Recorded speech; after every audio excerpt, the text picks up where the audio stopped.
As Turks head to yet another general election on Sunday, the AK party is seeking a strong mandate to introduce a new constitution.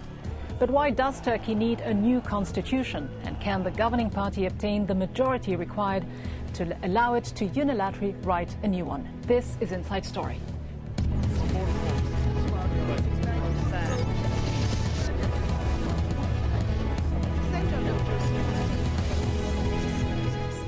Hello and welcome to the program. I'm Rida Fakhri. On Sunday, Turkey will go to the polls to elect a new parliament.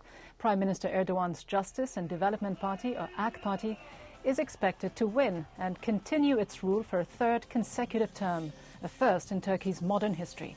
But this election is less about who is going to win and more about whether the party that does win will secure a big enough majority to create a new constitution. The AK party needs between 330 to 367 seats in the National Assembly. If the party does secure the supermajority, it will not need the support of any other party to approve the new constitution. Here's what Turkey's foreign minister had to say on the proposed constitution.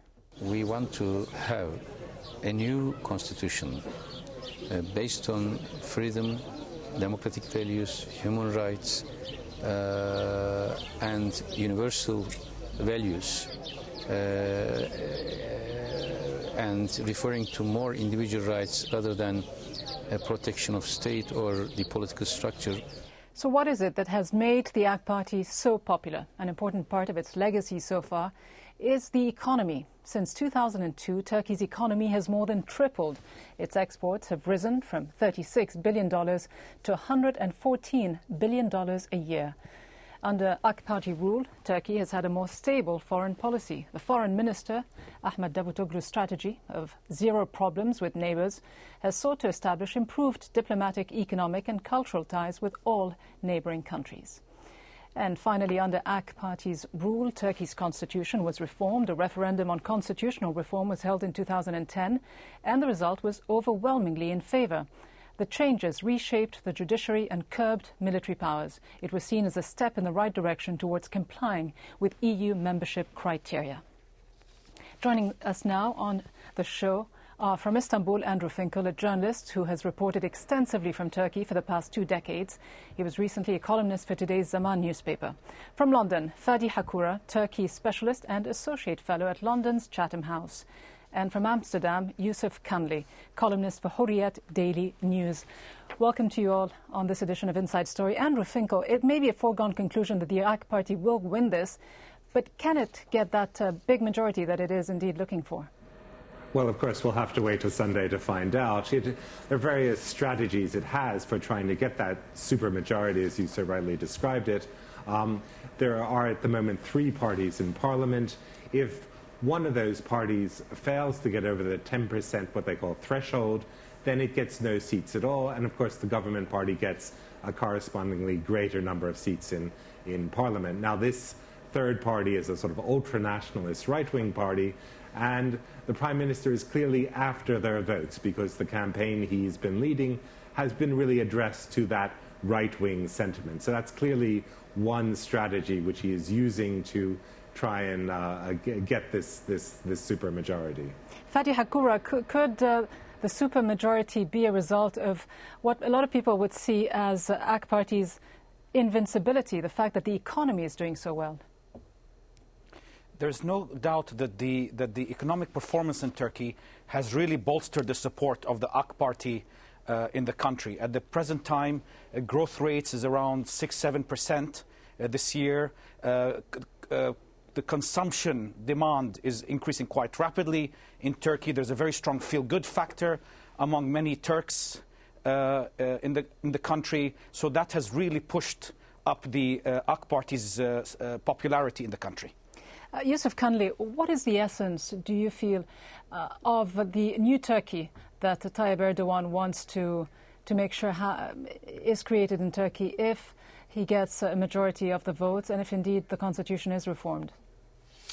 I would first of all agree with my friend Andrew Finkel regarding prospects of AK party coming to power is strong this Sunday. Now we have to see the outcome of the election first of all. We cannot prejudge the will of the nation, of course.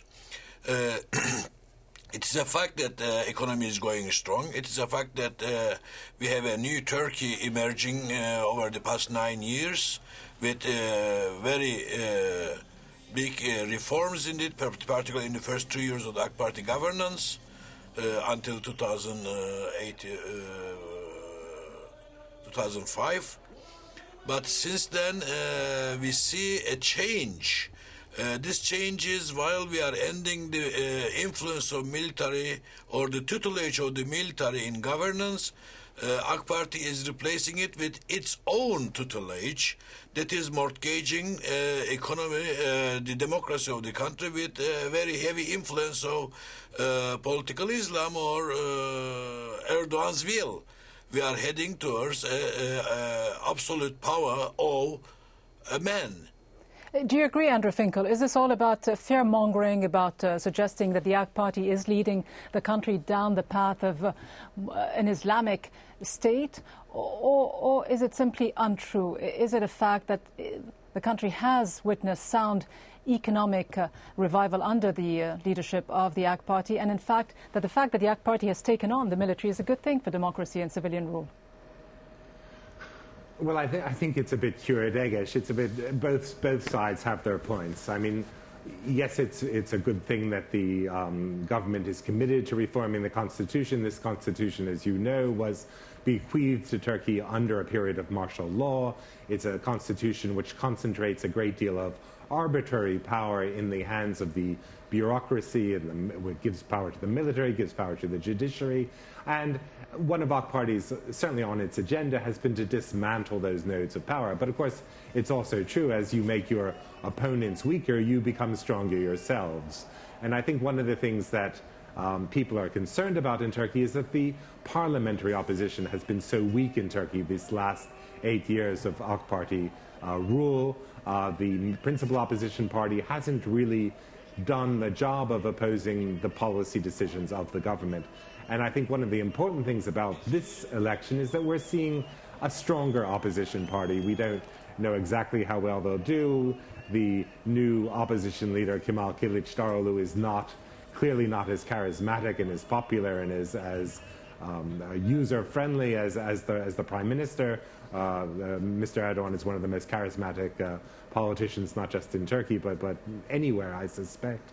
But what we may see on Sunday is a stronger opposition party emerge, and so we will have hopefully a government, a parliament and government in which both opposition is doing its job and opposing the government constructively. Fadi Hakura, can the opposition do well enough, though, when you have that 10% threshold, and when one of the main opposition parties, the MHP, recently became a subject of considerable sex scandal, videotapes that were leaked to the media on the internet that showed some of their members engaging in extramarital affairs? Has that dented their chances to take on the AK Party?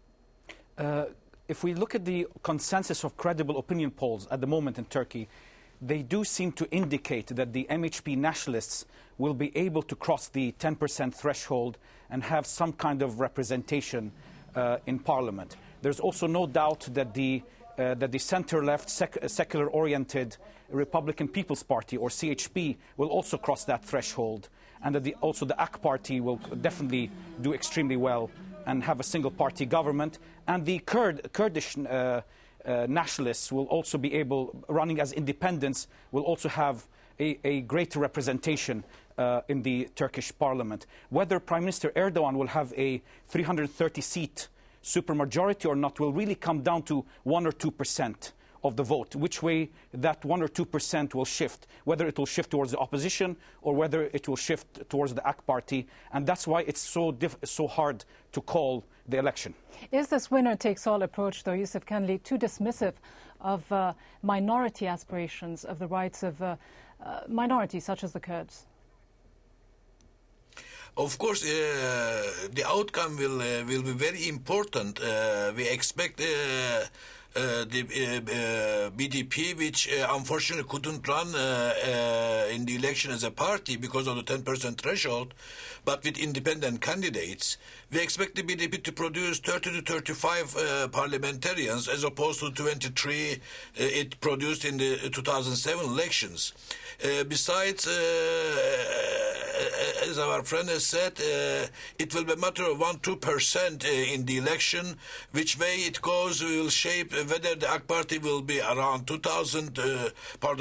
300 or 330 or more.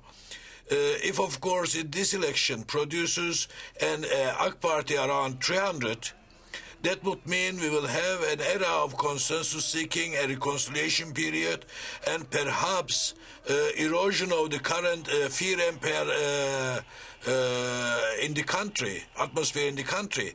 For example, my friend Andrew Finkel must explain as well, for example, why he was sacked from the English language conservative paper a while ago. Because he criticized, in a way, an Islamist sect in the country or a brotherhood organization in the country. Those are the things that are creating fear among the secular elements of the society. Well, let's put this point. Let's put the point to Andrew Finkel. The fact that you may have had to leave that newspaper because of your views. Is Turkey, despite all the talk about its economic revival, the political stability that it has seen over the last few years, has it become more and more repressive as a society and less open, less tolerant to different views? Well, I think Turkey has always been polarized, and it's always been subject to polarization. It's true that I was sacked from this newspaper, but of course I've been sacked by other Turkish newspapers. It seems to be my fate in life to be fired by Turkish newspapers. In this particular case, I wasn't sacked for an Islamic agenda. I basically said that my newspaper wasn't doing enough to defend freedom of speech of other journalists like myself who had been put in jail. And I said we had basically a greater obligation to defend the right of expression of our opponents. Of course, my newspaper, the one I used to work for, was associated with a religious group called the Gulen Movement. The journalists in jail had been writing against the Gulen Movement. I said we had really an obligation to defend the rights of our critics. But besides that, do you feel that the country didn't seem to go over very well? Do you feel that the country is moving under the AK Party leadership toward a more repressive police state? Well, I think I think the point is that it's not becoming free as quickly as everyone expected. I mean, as I said, in the past, newspapers were blown up in the center of Istanbul. Kurdish language newspapers in the 90s were blown up in the center of Istanbul. There were journalists who were shot and killed. It's not as if suddenly there was this great period of freedom and this has come to an end under AK Party. It's just simply we expect AK Party to live up to its word and create the liberal society that it was committed to, the society capable of entering the European Union, which it had committed itself to, and the progress has not been quick. Fadi Hakura, building on this point, what kind of constitutional changes do you think Erdogan has in mind if he does win that big majority in parliament? I mean, is it important for Turkey to move toward a presidential system of governance? Would he be concentrating more power into the hands of the executive at the expense of democratic civilian institutions? I think that Prime Minister Erdogan wants to introduce in Turkey a very powerful Russian-style or a French-style presidential system of government, not a U.S.-style, which is presidency, which is actually relatively weak, but a Russian or a French style of presidency, which will dominate, which will be predominant in setting the domestic policy agenda as well as foreign and security policy agenda, and that really goes against more than 90 years of parliamentary traditions in Turkey, and is not only opposed by the opposition parties, but is actually opposed by the president of Turkey, Abdullah Gül, who originally came from Prime Minister Erdogan's party, as well as politicians such as Bülent Arınç, the deputy prime minister and close confidant of the prime minister. So this presidential system is being pushed by by Prime Minister Erdogan, but does not enjoy the broad consensus in Turkish society. What would these changes, Yusuf Kanli, then mean for the very foundations of the modern state of Turkey, the secular foundations laid down by its founding father, Kemal Atatürk? You know, the basic elements of the current Republic of Turkey has been, of course, described in the first 3 paragraphs of the Constitution. And the 4th article of the Constitution says these 3 paragraphs cannot be amended, and amendment of them cannot be even suggested. Of course, you may say that in a democracy, having such sacrosanct articles is incompatible, and I would subscribe to that view as well. But the threat here is Turkey drifting back to Islamism or to one-man rule. And that's what Erdogan is aspiring to. Is that the way you see it? He's not trying to broaden the base of democracy, but he is trying to consolidate all the power in himself. And the referendum that was held last year, 2 articles, were indeed aimed at consolidating the executive power on the courts. And since those articles were amended, we see that, more and more the government's control over the courts is increasing. Is that the way you see it, Andrew Finkel? Erdogan says that he wants to replace that 1982 constitution to make it more pluralistic, more democratic. Yeah, Do you think he has more sinister aims, in the as Yusuf Kanli is suggesting? Well, we haven't actually heard the concrete proposals of what he intends to change. So although people are under the impression that this election is about changing the Constitution, we don't actually know the specifics of this constitutional change. The one thing we do know is that the Prime Minister wants to create a more presidential system in the way that has been described by your other my fellow colleagues on this program, the question is that he, as Fadi said, that this is opposed not just by the opposition, but by forces within his own party, by people within his own party. So it's not clear that these changes will go ahead, and it may well be that, come the next parliament, the Prime Minister will find it just too difficult to change the Constitution. It wouldn't be the first time that this government has backtracked on commitments that it's given.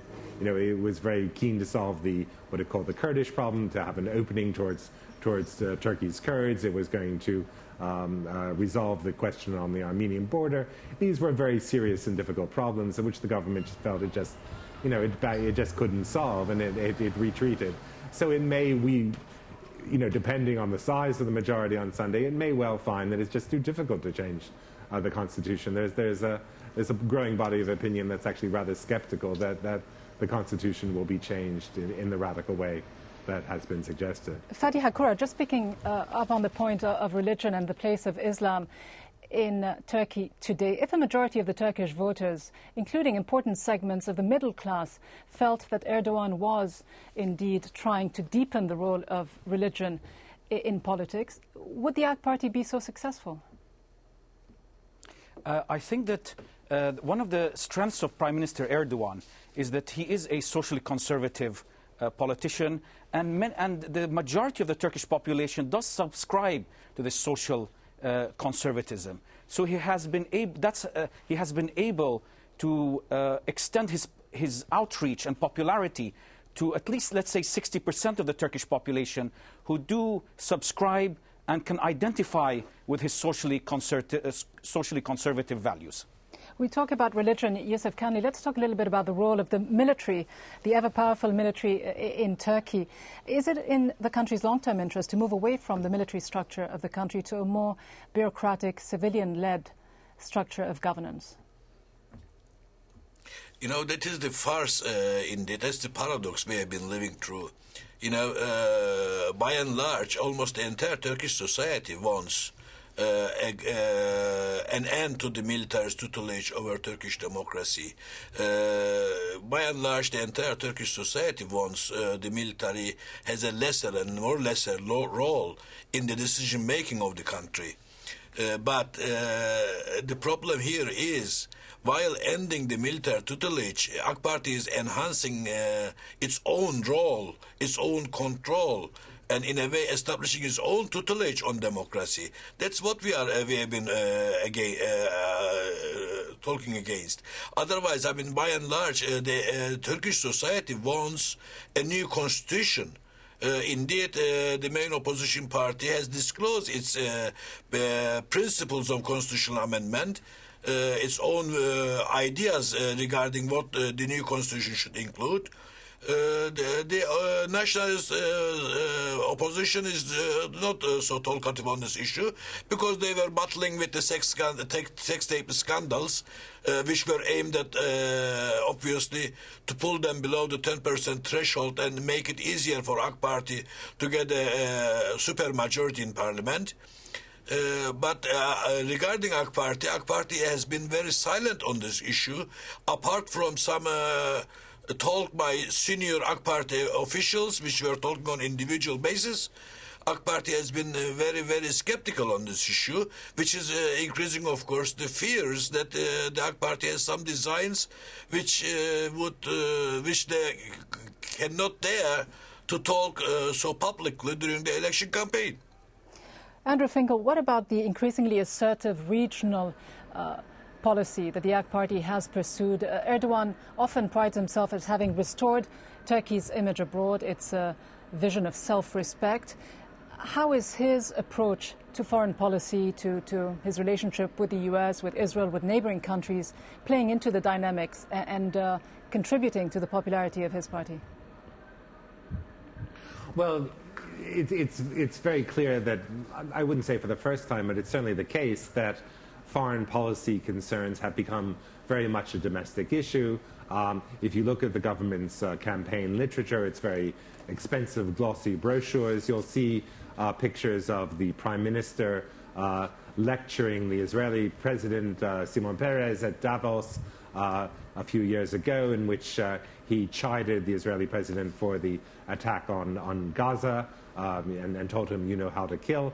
Now that event, that very public rebuke which the Prime Minister issued back in 2007 or 8, I can't remember, actually raised his own popularity by 10 points. So it's not surprising that he's reminding people that Turkey is now not a country which is, given instructions by the European Union on how to reform, but that it is a country which gives other people advice, which tells other people what to do. And the foreign minister has cultivated this image of a troubleshooter, of a man who is always in the air, flying from one hotspot to another in order to pour oil on troubled waters to soothe the situation. Now, this has played very well at home. It's raised a certain amount of cynicism abroad, I suppose. The fact that Turkey had normalized its relations with Syria, but of course now Syria is not a normal country, and you can't have normal relations with Syria at the moment because it's in such turmoil. Similar problems elsewhere in the region in North Africa. So some people would argue that the Turkish foreign policy objectives have gone astray, but I don't think that's an argument which the Turkish people themselves believe. And I think there's a certain amount of confidence here that Turkey is the big industrial economy of the region, and that if in the short term it suffers from events outside its borders, in the long term it will be the country to benefit as these countries stabilize and have some form of democratic government. And if the economy continues this way, it is projected to, by the year 2023, which would be the 100th anniversary of the establishment of the modern state of Turkey, it's expected to become one of the 10 largest global economies. But just in the final few seconds we have, let me just ask Fadi Hakura whether or not Turkey is becoming too confident for its own good and whether Erdogan could become a victim of his own successes. I think that that Prime Minister Erdogan should embrace modesty a bit more and prudence a bit more.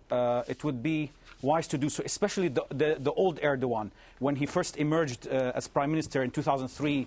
That Erdogan made him really popular and an exciting figure. Fadi Hakoura, Andrew Finkel and Yusuf Kanli, thank you all very much indeed for taking part in this edition of Inside Story. And thank you for watching. I'm Rida Fakhri. We, of course, welcome, as always, your comments. You can email them to us at insidestory@aljazeera.net. Thanks for watching.